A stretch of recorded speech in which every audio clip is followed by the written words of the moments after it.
Si Ate Maylene Morcilla ng Rosario, Batangas. No? So ito pong si Ate Maylene ay 40 anyos, mananahi po siya ng school uniforms, dalawa po ang kanyang anak at ang kanya pong kinakasama ay isang mag-uuling. Nakikinig po siya sa radyo, minsan naman sa telebisyon kasi simula lang po niyang makinig, Enero ngayong taon. Dalawa nga po ang kanyang anak, nabanggit natin yan kanina, yung isa graduating na ng grade 12, 17 years old at gustong maging sundalo. Kasi madalas daw dun sa kanilang lugar, nakakakita siya ng mga sundalo. So yung bata, yun ang inidol. Gusto niya paglaki niya maging isang magiting, matapang at tapat na sundalo. Yun naman pong isang anak niya ay 16 years old, graduating naman ng junior high school, grade 10. Kung mananalo nga siya ng 2,000 piso, ang sabi sa atin ni Ate Maylene, para po ito pampuhunan sa tindahan sa harap ng kanilang bahay na nagsara noon pong pandemya. Dahil kulang na kulang daw po yung kita niya sa pananahe at yung kita rin ng kanyang live-in partner sa pag-uuling para po sa pangangailangan ng kanilang 2 anak. So meron tayong update na video na ipinadala po sa atin itong si Ate Maylene Morcilla all the way from Batangas. So mga katotohanan po ito at katibayan dun sa kanyang kwento. Meron siyang video habang siya'y nananahi at maging yung tindahan na sinasabi niya na nagsara po noong pandemic, pinakita niya rin po sa atin. At pinakita rin niya sa atin dito sa video na to kung saan niya po dinala ang 2,000 piso. At dito nga, makikita niyo po patunay na ang 2,000 piso para sa ilan pong pamilya malayo ang mararating. Narito mga kapatid, panoorin at pakinggan niyo po. Ito po si Ate Maylene. Habang siya po ay nananahi ng school uniform, ayan. Ito naman po yung ulingan kung saan nagtatrabaho, yung kanyang kinakasama. Totoo rin po yung kanyang kwento na nag-uuling nga itong si Mister. At litrato ng tindahan na wala na pong paninda. Oo, yun nga yung naikwento niya sa atin na talagang nagsara nga daw po ng pandemya. Ito din po yung litrato ng kanyang 2 anak, isang lalaki at isang babae. Si Cedric, yung panganay, nag-graduate po sa senior high school at si Angel naman, junior high school. Ayan. At narito po yung katunayan na natanggap na po nila yung pera galing sa ating mga Happy Anonymous. So si ate ngayon ay namimili. Ano itong mga hawak-hawak ni ate? Nasa grocery po siya. At nagpadala rin po siya sa atin ng resibo. Resibo for siomai at kikiam business na ilalagay niya po doon sa kanyang tindahan na nagsara nga noong pandemya. So ito na, inaayos na ni ate yung kanyang mga paninda. Meron ding hotdog tayong nakikita, tama ba? Oh, meron pa siyang mga detergent bar, ganyan. Ito naman yung mga kikiam, siomai, hotdog, pang merienda. Meron siya sinasabi eh. Ito na. Pa ang bibilhin. Yan laang 2 yan. Rewind lang natin. Ito, dito, sa part sa tindahan. Oh, meron ka bang headphone? Meron. Oh, hindi mo narinig yung sinasabi niya. Okay, so si Maylene. Si Ate Maylene Morcilla. Okay, sige. So ngayon kausapin natin. Ate Maylene? Hello po. Hello, good Chacha, morning. saka Sir Ted. Naku, ito. Magandang umaga po. Iba na ang tono mo ngayon, Maylene, ha? Saya na. Opo. Oo, hindi ka na malungkot. Oo, masaya na po. Gapo ng kahit paano po yung nalagyan ko na po ang aking tindahan. Oo, alam mo, Maylene, nakita namin ang katotohanan sa iyong ikinikwento, no? At kami nagagalak nga na ikay tapat sa ating pag-uusap, Maylene. Okay. Itong nag-aaral mong anak, yung 17 anyos, graduating na siya sa senior high school. Opo. Ano ang kanyang track? Ano daw ang gustong kuning kurso? Ano po, gusto po niya ay yung sa airbase po siya mag-aaral eh. Oo nga, sa airbase, no? Oo. Opo. Diyan sa Basa Airbase? Opo, sa Lipa po. Sa Lipa, okay. Gusto niyang magsundalo? Opo. Okay. Itong iyong bunsong anak, ano raw ang gusto niyang maging track kung sakasakali? Nursing po. Nursing naman. Opo. Okay, sige. So, Maylin, sa ngayon itong iyong binili na mga paninda mo, kumusta naman? Kumita ka na bakit papaano? Opo, ano po, bali po nakadalawang bili na po ako. So, no, pinagkakitaan mo na itong puhunan na ito. Opo, yung po mga siomay, fishball, Oo. nakapamili na po ulit ako kahapon. Meron ka bang refrigerator? Wala po, nakikilagay po ako dun sa kapitbahay namin. Kasi mapapanis yan, di ba? Kapag Opo. hindi mo nga naibenta. Sa ngayon kasi may magandang balita sa'yo si Chacha, tapos babalikan kita pagkatapos ni Chacha. Chacha? Yes, Ate Maylin. Ma'am, Meron po tayong mga Happy Anonymous na nagpadala ng tulong para sa'yo. So meron kang additional na 2,200 pesos. wow, thank you po. Hindi po sa amin galing po ito sa mga Happy Anonymous nating 2,000. nakikinig. Po, 200. maraming pong salamat, mga happy anonymous. Anong balak mong Malaking tulong po yan sa akin. anong balak mong gawin dito sa dagdag ng 2,000? Ibibigay ko po dun sa kapatid kong nasa ospital. Meron ka may sakit na kapatid. Opo. Ano ito, kapatid mo nakatatanda o mas bata sa iyo? Mas bata po. Anong sakit niya? Ano po yung anak po niya nasa ospital? Yung anak, pamangkin mo ang nasa ospital. Opo. Saang ospital? Sa regional po. Sa Batangas. Opo. Ano daw ang sakit? Hindi pa po alam. So itong buong 2,200 piso, doon mo ibibigay. Opo. Wala bang trabaho yung kapatid mo na yon? Wala po. Ano ang trabaho ng asawa ng kapatid mo? Wala din po. Nag-aalaga po ng mga baboy. Ilan ang anak ng kapatid mong ito? 2 po. Nandito po sa akin yung isa. Ikaw nag-aalaga kasi Opo. hindi mabantayan. Opo. Anong pangalan ng kapatid mo? Christina po.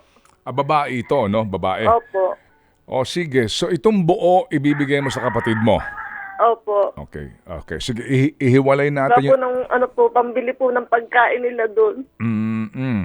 Sige, so ihiwalay na natin yung 2,200 na yan sa kapatid mo. Okay?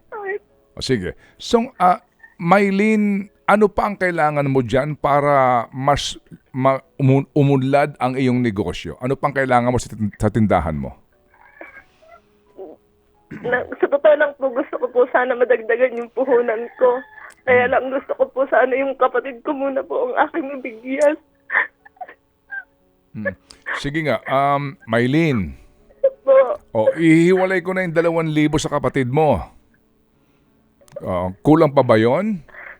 Opo, gapo ng may kailangan pong mga test daw po na gawin. Kasi wala pong pera. Ilang taon na yung bata? 4 na taon po. Member ba sila? Ngayon pong araw na ito. Member ba sila ng PhilHealth? Opo. Sige, kasi kung member naman ng PhilHealth, itong mga pangangailangan nila, makakatulong tayo, no? Ano ang nandoon sa regional hospital? Opo. Ng DOH? Opo. Alam ba nila ang kanilang gagawin? Meaning, yung mga dapat na may telepono ba yon? Nandun po yung cellphone ko. Sa kapatid mo? Opo, pinahiram ko po gapo nang wala po din silang cellphone.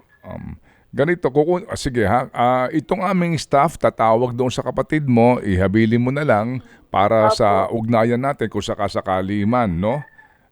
Kung paano ang... taga saan ang kapatid mo sa Batangas? Taga, Kumba. Taga Kumba po yun. Saan banda yon?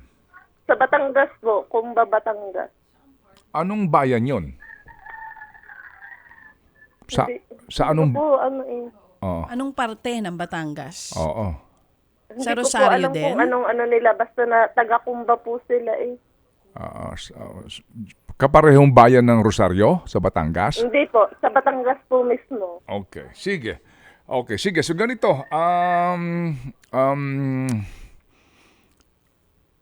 gusto mo munang tulungan ng kapatid mo. Opo. So itong 2,200 piso sa kanila. Okay? Sige po. Ganun muna. Salamat po. Ganun muna tayo at aalamin lang namin dito sa kapatid mo kung ano ba ang pangangailangan niya. Pero ikaw, Ikaw diyan sa iyong sinasabi mo na puhunan, ano ba bang gusto mong gawin sa iyong hanapbuhay? Kasi importante rin 'yan para kumita ka at pag kumikita ka meron kang panggasta dito sa mga anak mo nag-aaral. Opo. Anong kailangan mo diyan sa iyong tindahan? Ano po, gusto ko po sana madagdagan ang puhunan ko. Gawa ng madami kong binibili yung mga nabinili sa akin nung wala pa po sa akin. Ano yung wala sa iyo? Katulad po ng mga dilata, alak, ganun po. Tsaka po asukal, kape. Okay. Wala pa po ako. Okay. Yung barangay Kumba sa Lian, Batangas. No? Sa Lian, Batangas. Taga-Lian sila. Sa Batangas City. Oo. Lian, Batangas. Iba yun. Iba yung Batangas City, baby girl. Ang Lian ay iba. Oh. Oo. Yes. Diyan ang vice mayor ang anak ni Robert. Ayun. May mga Ayun, nagsasabi naman dito na ang Kumba daw is in Batangas City. Batangas City. Oo, yun ang sinasabi nila. Sige, aalamin natin. Ganito. Okay, ganito. Maylin. Opo. Pahiran mo muna yung luha mo. Ha? Naintindihan ko yan ay luha ng pagmamalasakit sa kapatid. Kapatid na nakababata na naghihirap din. No? Naintindihan natin. Okay? Ganito. Maylin, Opo. yung bang anak mong graduating, meron na siyang meron na siyang gamit? Meron na ba siyang nabayaran na ba yung mga gastos sa graduation? Hinulog-hulugan ko po. Kulang pa ba? Sapatos na lang po hindi ko nabibili sa kanilang dalawa. Sapatos. Opo. Okay, sige. So, nandiyan ba yung anak mo? Wala po, nasa school. Itong dalawa? Wala po na may practice daw po sila. Itong dalawa. Opo. Sige. Nagtanong ka na ba magkano sapatos? Hindi pa po. Wala pa po akong pambili. Okay. Ganito, Maylin, ha? Yung sa kapatid mo, anong pangalan ng kapatid mo ulit? Christina po. Itong kay Christina, ihiwalay na natin. Tapos tatawagan natin siya. Itong aming masisipag na mga staff dito, aalamin lang ano ba ang sakit ng bata, sitwasyon. Anong kailangan, no? Oo, at tayo ay dudulog din sa mga maaaring makatulong sa atin diyan sa ospital. Ngayon, okay, sige. So kung kailangan mo pa ng paninda, ihiwalay ko din yung pambili ng sapatos. No? Kung sakasakali, pwede na kaya dito sa iyong, pati ba yung isang anak mo kailangan ng sapatos? Opo. Mga magkano ba saan ka bibili ng sapatos? Sa bayan po, dito po sa San Juan, yun po ang malapit sa amin. Sige. Bibigyan kita ng 2,000 piso pambili ng sapatos. Wow, thank you po. Okay, maliban Sapat na doon po sa 2,000 sa kapatid mo. Okay? Opo. Tapos, dadagdagan ko ng 5,000 yung puhunan mo sa tindahan mo. Thank you po. Maraming po salamat. Malaking tulong po yan sa amin. So bali, ang idadagdag namin sa iyo ngayon, hiwalay natin to ha, kasi gusto ko lang talagang masiguro na mapalago mo yung tindahan mo. Kasi pag ito kasi ginamit mo muna sa iba, mawawala yung purpose natin na umunlad ka. Okay? So ito ang ating usapan. Tapat ito ha, Maylin? Opo. Ulitin ko ha, may 5,000 ka para sa puhunan mo sa tindahan mo. Opo. May 2,000 ka para sa sapatos ng anak mo.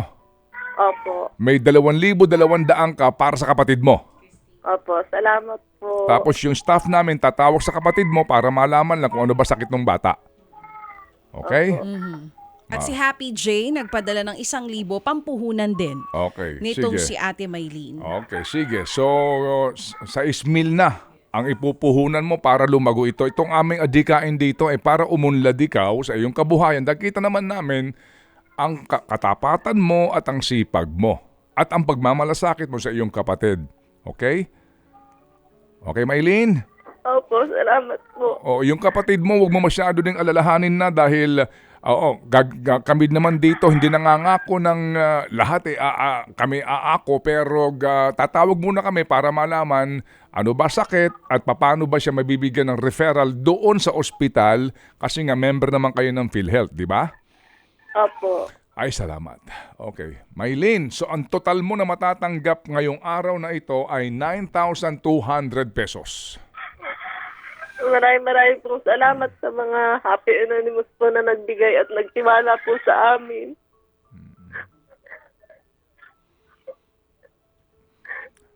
Sa inyo po, Sir Ted. Baby Chacha, maraming pong salamat sa tulong. Hindi sa amin galing ito.